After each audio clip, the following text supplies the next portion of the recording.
Hi there, I'm Nina and welcome to Paint the Kitchen Red, where I share Instant Pot tips and recipes. Today's recipe is a simple coconut fish curry called fish molee. It comes from the South Indian state of Kerala, which is where my extended family and my parents live. This fish curry has simple ingredients and it's creamy and really flavorful. I love having this curry with rice. I'll go over the ingredients and show you how to make it, and I really hope you get to try it out.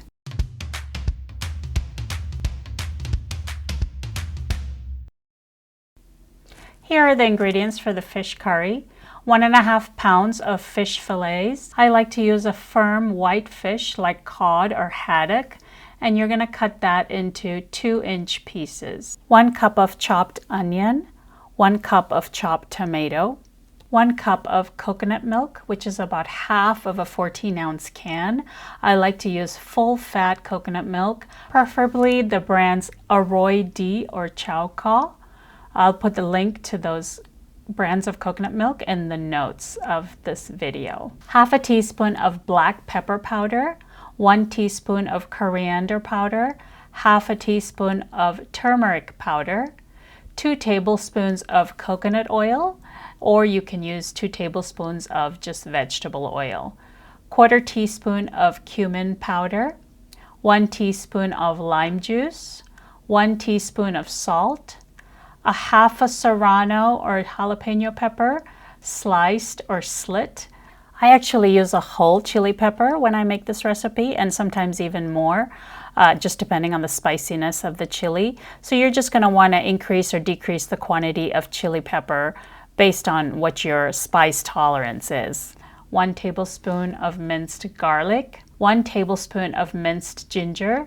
And finally, these are optional ingredients that I don't have shown here, but you can have fresh cilantro leaves, fresh tomato slices, and curry leaves, all for garnishing. So the curry leaves are available at Indian grocery stores, and they're quite common in Kerala cooking. So the first thing you want to do is put the Instant Pot in saute mode and let it heat up all the way. And once it's hot, add the coconut oil and let it heat up. And once it's hot, add the onions, the garlic, ginger, green chilies,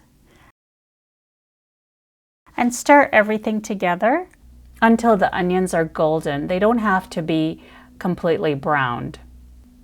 Add the tomatoes, and you're going to stir everything up until the tomatoes have broken down and everything gets combined and the oil starts separating from the tomatoes. This may take a few minutes. Add the coriander, cumin, turmeric, black pepper, salt, and stir everything together. At this point, you can press cancel.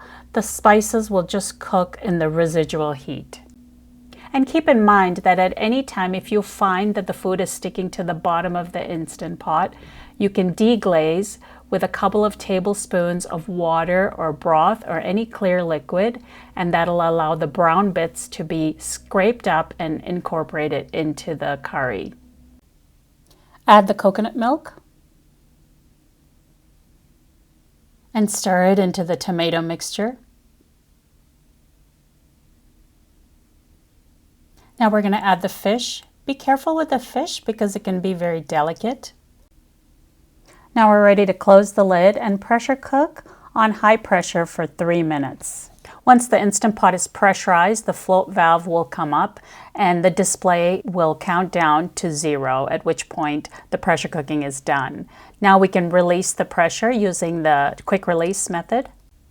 And when all the pressure has been released, the float valve will go down, and at that point it's going to be safe to open the Instant Pot lid. Add the lime juice, and you can add more or less to taste. Be very careful when you're stirring the fish because you don't want it to disintegrate because it'll be very delicate. Carefully serve the fish into a serving bowl, and you can top with cilantro, curry leaves, fresh tomatoes, green chilies, whatever you like. This curry tastes great with rice. Thank you for watching, and I hope you get to try out this delicious but simple fish curry recipe. If you do, please leave me a comment and let me know what you thought of the recipe. And I'll see you next time. Thanks for watching.